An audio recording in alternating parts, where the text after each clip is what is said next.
Selamünaleyküm kardeşler. Bura Fatih'dir.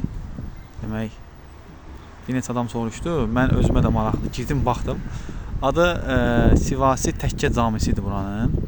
15-ci əsrdə 2-ci Bəyazıt tərəfindən inşa edilib. Deyəsən öncə kilsə olub bura. O kilsəni məscid çeviriblər.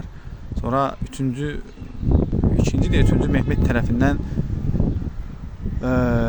nəsə əlavələr edilib.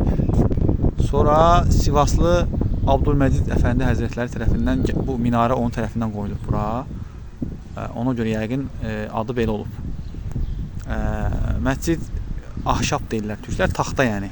İçi tamamilə demək ki, taxtadır. Çox möhtəşəm yəni şeyi var yəni, belə deyək də, iç quruluşu var, ab-o havası var. Çox yəni həqiqətən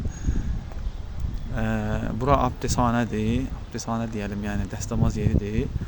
Bura isə inşallah bunu mən burada qalıram. Bu misafirxanədir. Bura şeydir. Uluslararası Muhammed Fatih Sultan Uluslararası öğrenci yurdudur. İmam Hatip Liseyi. Həm lisey, həm də yurtdur. Bu arxası da var. İnşallah bunu mən ətraflı bura haqqında məlumat verəcəm. Yəni bu məscid buranın elə bir şeydir. Uygulama yeri, tətbiqat yeri. Elə qeyd. Necə ki bizdə İlahiyyat İnstitutunun tətbiqat yeri şeydir, İlahiyyat məscididir. Buranın da tətbiqat yeri buradır. Çox həqiqətən belə ab-o havası, içərisindəki ab-o hava, atmosfer çox superdir. 2022-də açılıb, 2016-cı ildə Topbaş ailəsi tərəfindən deyəsən ilk ihyası başlanılıb. Belə yavaş-yavaş, yəni təsəvvür etsə 2016-ya qədər bura istifadə edilməyib, yəni pis gündə olub. İnşallah buranı da deyəcəm, bu İmam Hatip Liseyinin olduğu bina, orada pis gündə olub. Sonradan buraları belə ihya ediblər, maşallah, həqiqətən çox belə gözəl.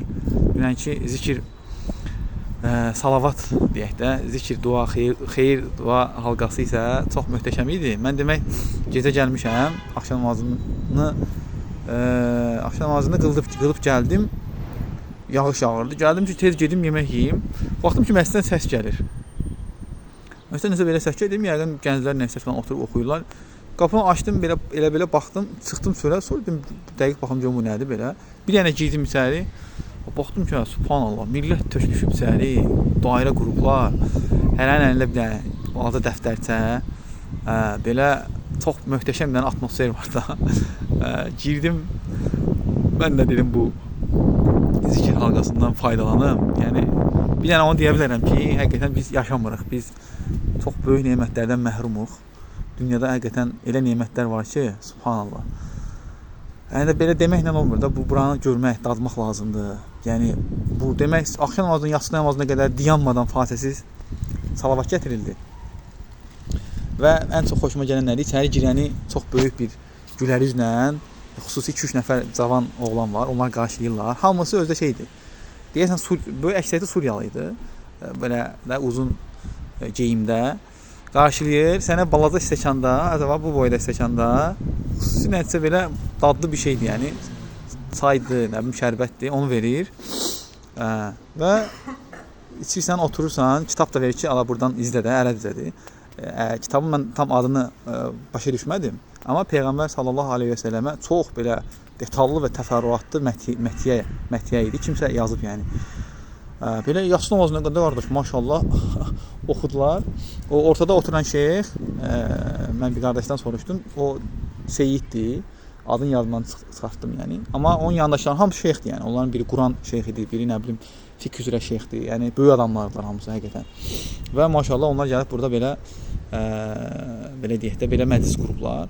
Mənə çox xoşuma gələn oradakı uşaqlar oldular, balaca uşaqların. Yəni düşünsənizə, bir uşaq belə bir mühitdə, belə bir şəraitdə böyüyür, yetişir. Elhamdülillah. Sonra heç bir şey. Sonra qalxdıq, yatsı namazını qıldıq. Yatsı namazını qılıb qutarandan sonra şeyx bir 5-10 dəqiqə hədisdən, Allah Rəsulunun hədislərindən danışdı. Sonra durdular təsbih namazı qılmağa. Prosu bizdəki kimi təsbih namazı deyil. Bu 2 rükət qıldı. O təsbih namazında elə bil Allah təşbih gətirib əli bağlayırsan, sonra Fatihaya qədər biz Subhanəkəni oxuyuruq, amma bu təsbih namazında Fatihaya qədər başqa şeylər oxunur. Onu ürəklərində oxudular, sakit oxudular, yavaş-yavaş oxudular. Yəni 2 rükət mən qıldım. Sonra baxdım yoxdur, yəni yorulmuşam. Bu şeyx də ki, maşallah görürsünüz, ağsaqqal kişidir. Da bilmirəm nə qədər davam elədilər. Maşallah yəni. Belə sonra da biz başlayırıq danışmağa. Ay nə bilim. Sən bu nemətləri dadmadan, bu şeyləri görmədən, yəni nəfsə də ağır gəlir də. Axşamdan yatsıya qədər dayanmadan bu salavat, zikir, dua, yəni hər babaydın deyil işi deyil. Sonra arxasından təsbih namazı. Yəni bu birində bu səbir, bu iman, bu qüvvət yoxdursa, o biraz gərək asta danışsın da həqiqətən. Həqiqətən. Bu insanları görəndən sonra deyirsən ki, hələ qət eləyəcək yol çoxdur da, həqiqətən qət eləyəcək yol çoxdur. Allah bizi islah eləsin. Belə qardaşlar, mən bu dəfəki İstanbul səyahətim deyək. Belə bir Allah mənə belə bir fikir nəsib elədi ki, burada gözəl, önəmli yerləri çəkim, belə paylaşım. Və niyə buna paylaşmaq niyyətim var? Buraları. Çünki